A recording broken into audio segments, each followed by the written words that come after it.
Hello and welcome back. Thanks for joining. Today we want to talk about German words that are used in English. When I lived in the US, I was always surprised when my colleagues were using those words. I thought, and maybe this was a bit naive, I thought actually they used them or they learned them because of me. But no, that are words that are used regularly in English. So let's start with the most known one, kindergarten, or how we pronounce it in German, Kindergarten, with the translation of Kinder is children and Garten is garden, so it's basically children's garden. This word is spelled the same, however, it has a slightly different meaning between German and English.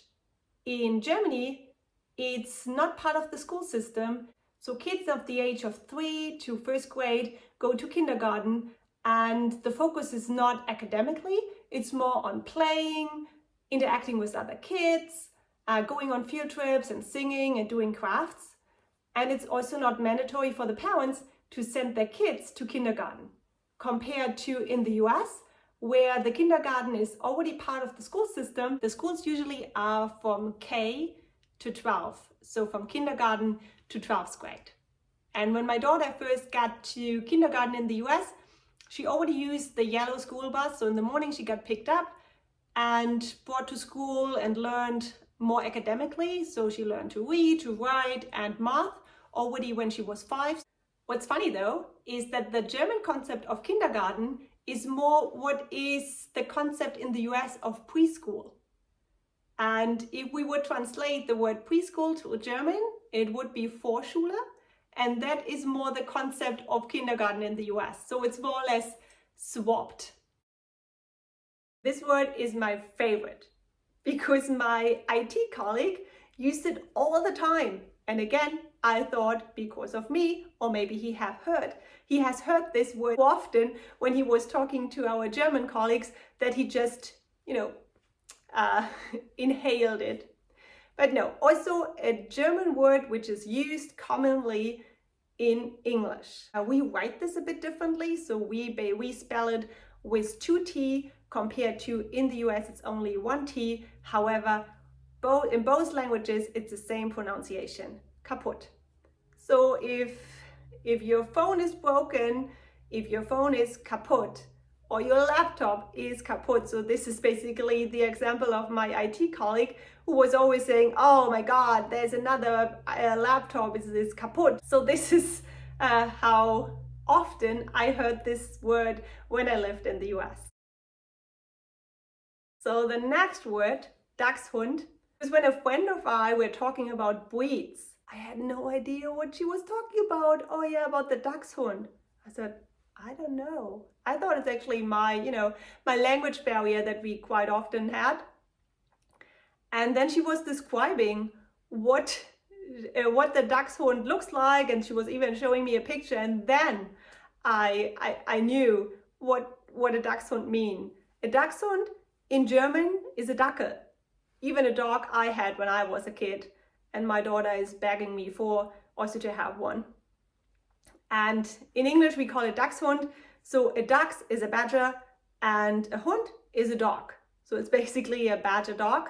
The reason for that is the Dachshund originally was helping in finding the badger. So because it's so small, he was able to crawl into the holes and look for badger. Yeah, kitschig. That's the same word and the same meaning in both languages.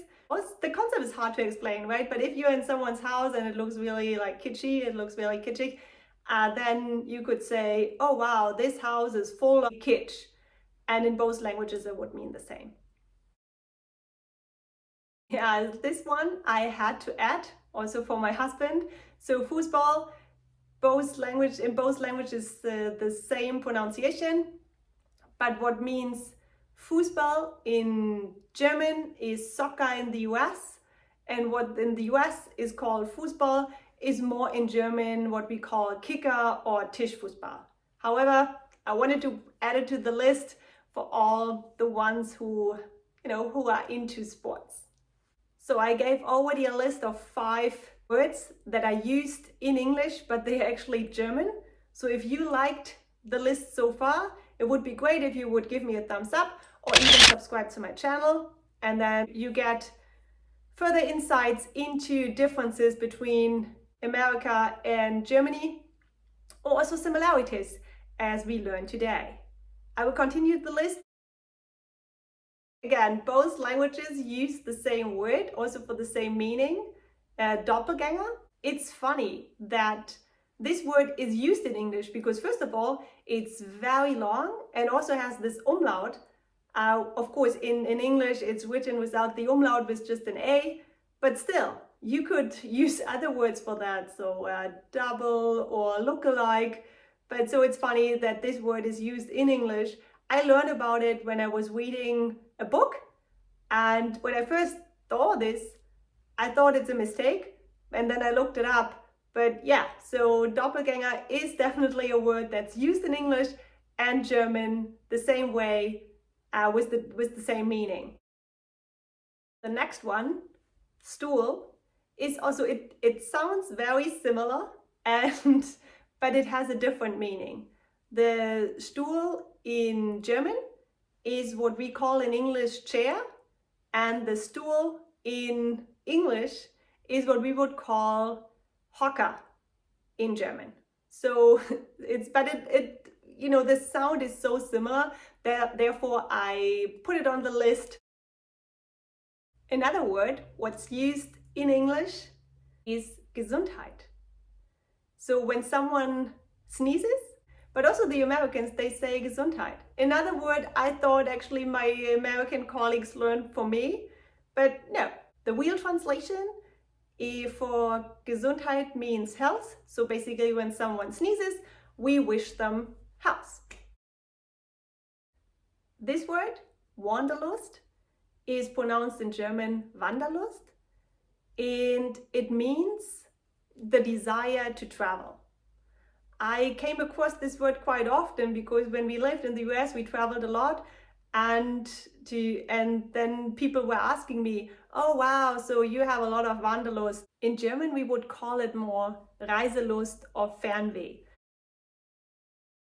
Angst. This word is pronounced the same in both languages, but it has not 100% the similar meaning. In German, Angst means fear, and in English, Angst means anxiety. So it is same word, however, the meaning is related to each other, but not 100% the same. The last one on my list is Schmutz, and it's pronounced and used the same in both languages. So Schmutz means dirt, and schmutzy means dirty. So I didn't come up with this word because I looked at my house, because it's pronounced and used in both languages. So that was my list of the German words that are used in English. Of course, there are many, many more. And if you know more that are also important to share, so please put them in the comment section. I'm happy to talk about it in one of the next videos. If you enjoyed this video, it would be great if you give me a thumbs up or even subscribe to my channel so I know what kind of topics you like and what kind of topics you don't like. And also I will continue capturing those videos also for our friends in the US who hopefully visit us in Germany, and then they know what to expect. They now know that they can use some of the words they already know also in German. Talk soon and have a great day. Bye!